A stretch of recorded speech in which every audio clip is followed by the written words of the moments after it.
Ano yung naging parang gateway para gumanda ang buhay ninyo? Nag-DPWH kami.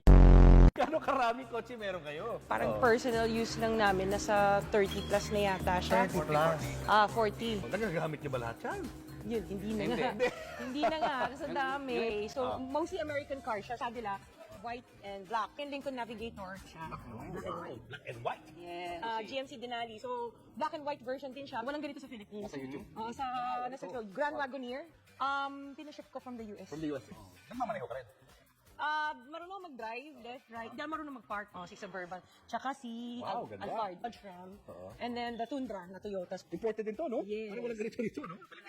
And then the Toyota Sequoia. This is the TRD Pro. So more sports, tapos ito yung capstone, yung high-end niya. X5, tsaka yung F8 na Jaguar. Jaguar naman to. Yeah. Altera. Ano na to, hindi na nag-reproduce to. So Mercedes-Benz yan, GLS. S is one of the S-Class series ng Benz. And then the Volvo XC90. Ito yung gusto ko na dati na unang bilhin. Nung nabili na namin siya, hindi ko na ginagamit. This is one of the most expensive purchases na kotse noon. Nabili namin. This is the autobiography Range Rover. Range Rover. The Evoque. Oo, gusto ko sana maliit lang. Tsaka yung kulay niya kasi gusto ko red.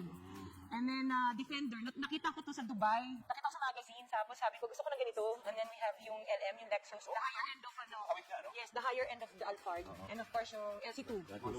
Yeah. And then sabi ko, gusto ko ng Artista van. So, yung Savannah, nagpahanap talaga ako yung Artista van. So, GMC siya.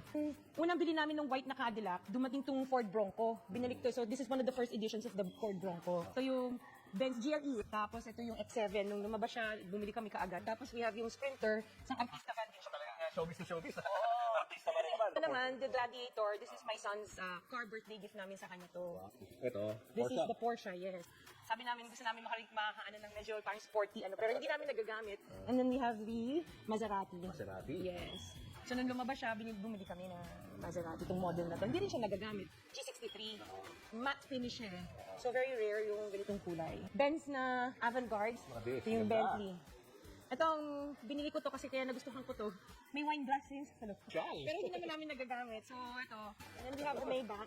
Mercedes-Benz Maybach. Yung SUV version ng kinuha namin. Color niya? Yung latest. Your favorite? Yes, our favorite is the Rolls. Rolls Royce. Yes, Rolls Royce. This is the Cullinan. And kaya ko to binili. Sa loob.